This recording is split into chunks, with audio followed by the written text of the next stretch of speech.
नमस्कार, जय हिंद, वंदे मातरम। दोस्तों आप सभी के लिए लेकर आ चुके हैं 4 जून 2024 से पहले देश का लोकसभा सर्वे ओपिनियन पोल। जी हां मित्रों, इस ओपिनियन पोल के माध्यम से हम आपको बताएंगे कि देश में इस बार किसकी बन रही है सरकार, कौन सी पार्टी पा रही है 547 में से 272 लोकसभा सीटें और बना रही है देश में अपना पूर्ण बहुमत। जानेंगे लोकसभा ओपिनियन सर्वे पोल के माध्यम से, जो कि आया है आप जैसी आम जनता के माध्यम से, देश के बड़े बड़े न्यूज़ चैनलों, मीडिया चैनलों के माध्यम से और बड़े बड़े नेताओं के कथनानुसार। तो देखते हैं उस ओपिनियन पोल के अनुसार किसकी बन रही है सरकार। आपको क्या लगता है इस बार देश में किसकी आएगी सरकार? कमेंट करके ज़रूर बताइएगा, चैनल को सब्सक्राइब भी कर लीजिएगा। तो करते हैं वीडियो को स्टार्ट। सबसे पहले आप देख सकते हैं कि बिहार में 40 लोकसभा सीटें हैं और इन 40 में से 14 लोकसभा सीटें बीजेपी यानी कि एनडीए गठबंधन की ओर जाती नजर आती हैं, तो वहीं 26 लोकसभा सीटें कांग्रेस अर्थात इंडिया गठबंधन के खाते में जाती नजर आती हैं। यानी कि बहुत आगे चल रही है कांग्रेस बीजेपी से बिहार में, और कहीं ना कहीं बिहार में कांग्रेस का परचम लहराते हुए नजर आता है। बिहार के बाद बात कर लेते हैं मित्रों बंगाल राज्य की। तो बंगाल राज्य में है कुल 42 लोकसभा सीटें और 42 लोकसभा सीटों में से 10 लोकसभा सीटें तो बीजेपी एनडीए के पास, तो वहीं 2 लोकसभा सीटें कांग्रेस इंडिया के पास और अदर पार्टी के पास 30 लोकसभा सीटें जाती प्रस्तुत हैं। यानी कि कह सकते हैं बंगाल में दबदबा है अदर पार्टी का, और जो बहुत आगे चल रही है दोनों पार्टियों की अपेक्षा अदर पार्टी। महाराष्ट्र राज्य में है मित्रों 48 सीटें। 48 सीटें में से 48 में से लगभग 30 यानी कि 28 लोकसभा सीटें तो कांग्रेस के खाते में। यानी कि एक तरफा लीड है कांग्रेस की महाराष्ट्र में, क्योंकि बीजेपी की जो यहाँ पर सीटें हैं काफ़ी कम हैं, 10 लोकसभा सीटें कम हैं कांग्रेस की तुलना में। 18 लोकसभा सीटें हैं बीजेपी के खाते में, तो वहीं 2 लोकसभा सीटें हैं अदर पार्टी के खाते में। यानी कि कह सकते हैं कहीं ना कहीं महाराष्ट्र में कांग्रेस की सरकार बनती नज़र आ रही है, कांग्रेस लीड में है। बात कर लेते हैं मित्रों तमिलनाडु राज्य की, जहां पर हैं कुल 39 लोकसभा सीटें और यहां पर पूर्ण बहुमत प्राप्त करती नजर आती है कांग्रेस सरकार 39 लोकसभा सीटों के साथ। बीजेपी यहां पर 0 है और अदर पार्टी भी यहां पर 0 समझ में आती है। बात कर लेंगे मित्रों राज्य उत्तर प्रदेश की, जहाँ पर है 80 लोकसभा सीटें। 80 में से 45 लोकसभा सीटें भारतीय जनता पार्टी के पास जाती नज़र आती हैं, तो वहीं कांग्रेस के पास 35 लोकसभा सीटें नज़र आती हैं। यानी कि बीजेपी जो अपना शासन तय कर रही है उत्तर प्रदेश में, आगे चल रही है यूपी में। मध्य प्रदेश में 29 लोकसभा सीटें हैं, 20 लोकसभा सीटें बीजेपी के हाथों में, तो कांग्रेस के हाथ में 9 लोकसभा सीटें प्राप्त होती नज़र आती हैं। यानी कि आप कह सकते हैं प्रदेश के, मध्य प्रदेश के जो पास है बीजेपी की परचम है। बीजेपी जो है बहुत आगे है मध्य प्रदेश में कांग्रेस की तुलना में। कर्नाटक राज्य में 28 लोकसभा सीटें हैं, 10 लोकसभा सीटें बीजेपी के पास, 18 लोकसभा सीटें कांग्रेस के पास, तो अदर पार्टी का खाता खुलते नज़र नहीं आता है।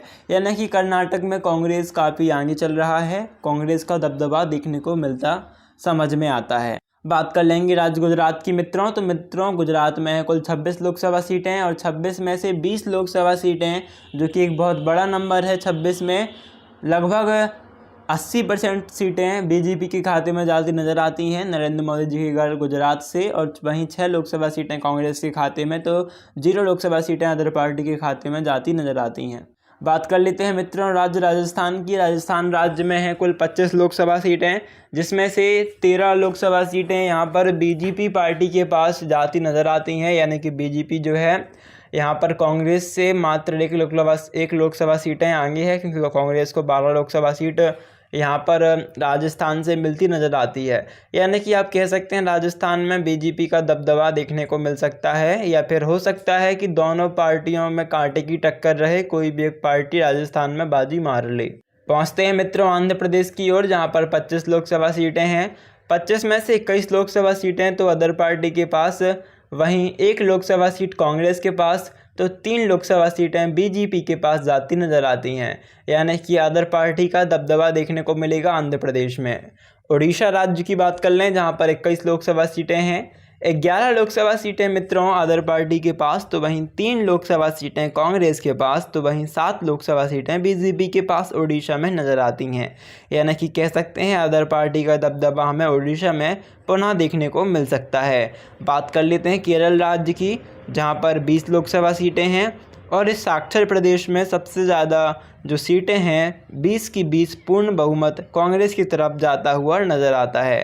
तत्पश्चात बात करेंगे मित्रों केरल के बाद हम तेलंगाना राज्य की, जहां पर 17 लोकसभा सीटें हैं और इन 17 लोकसभा सीटों में से 12 लोकसभा सीटें कांग्रेस के पास, तो 2 लोकसभा सीटें बीजेपी के पास और वहीं 3 लोकसभा सीटें अदर पार्टी के पास जाती नज़र आती हैं।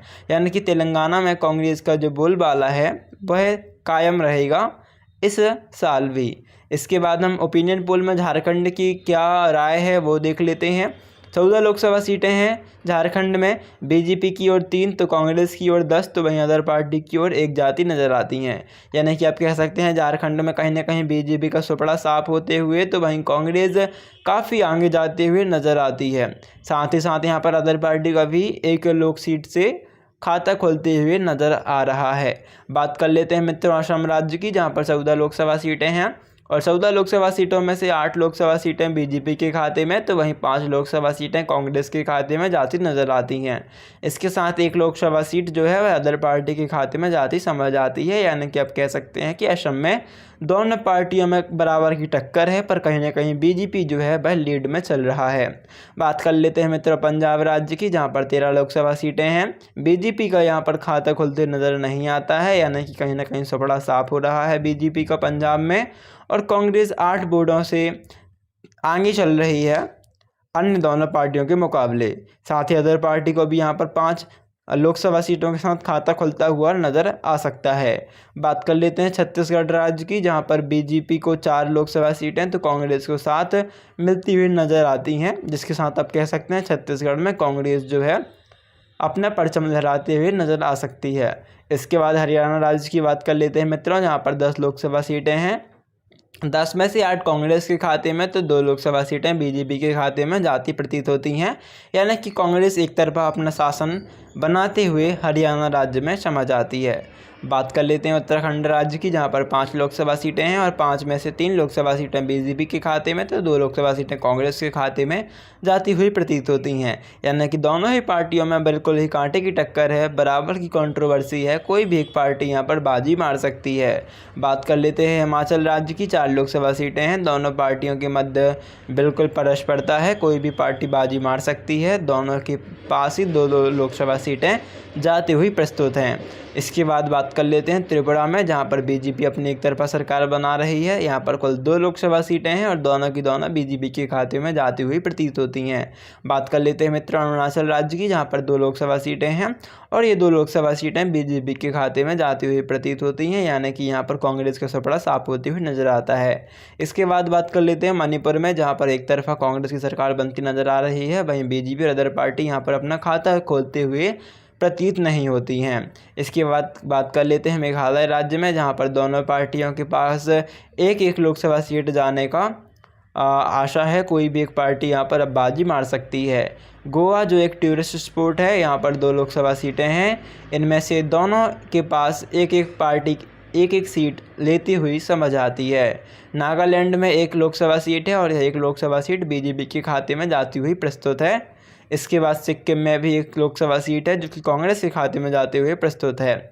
मिजोरम में 1 लोकसभा सीट है जो कि अदर पार्टी के पास जाते हुए नज़र आती है।